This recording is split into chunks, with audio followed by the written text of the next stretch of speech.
موږ نن کلاس شروع کوو په انزر ټیب کې ورډ آرټ.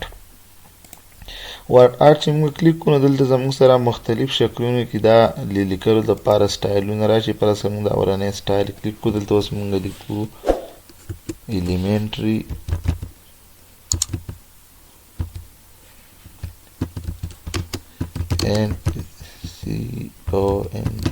secondary education. دا لیکل موږ وکړو. له دې سره دلته اوس ګوره دا فارمیټ زموږ څه کولاو شو.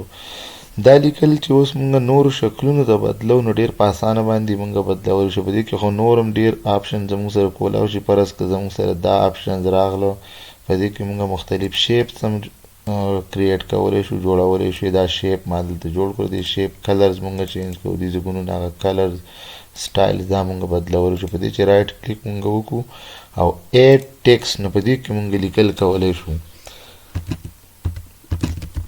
د څه لیکل کوو موږ پکې لیکن ښه په اسانه باندې کولی شو. په دې چې موږ واپس کلیک وکړو، د دې دا کوم شیپ چې موږ ورکړی دی د دې دا دننی کلر هم موږ چینج کولی شو. په دې کې مختلف پکچرز راوستل غواړو نو پکچر پکې هم انزرټ کولی شو.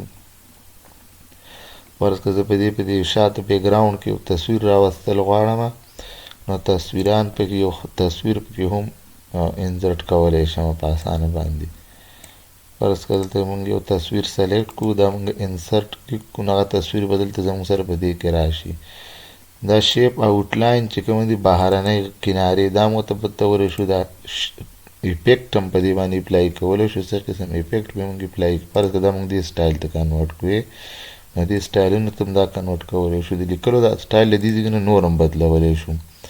که د لیکلو کلر چینج کوو نو له دې ځای نه موږ کلر هم چینج کولی شو. فرض که دې کلر ته لیکل کنورټ کړو.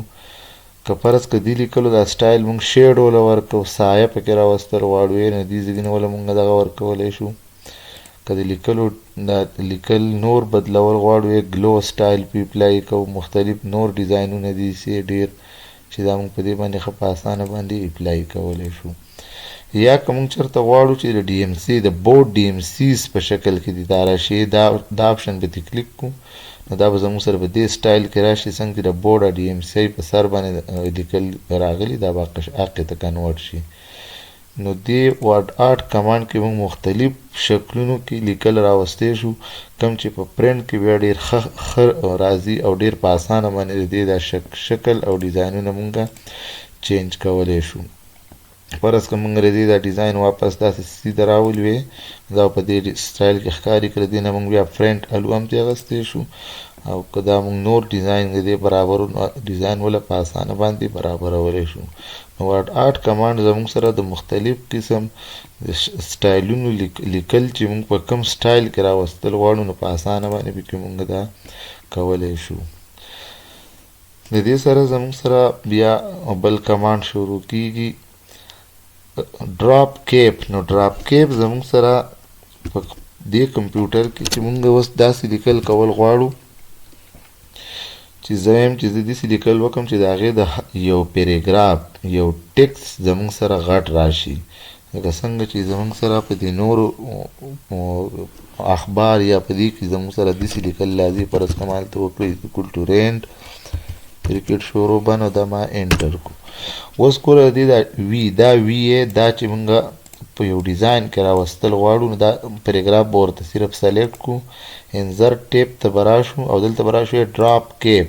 په ډراپ کیپ باندې ګوره دا ډیزاین والا پې راوله که نه داسې سټایل کې راولو. دا به موږ یو کلیک په دې باندې وکړو نو دا به په دې دریو لاینونو باندې دلته ډراپ شي.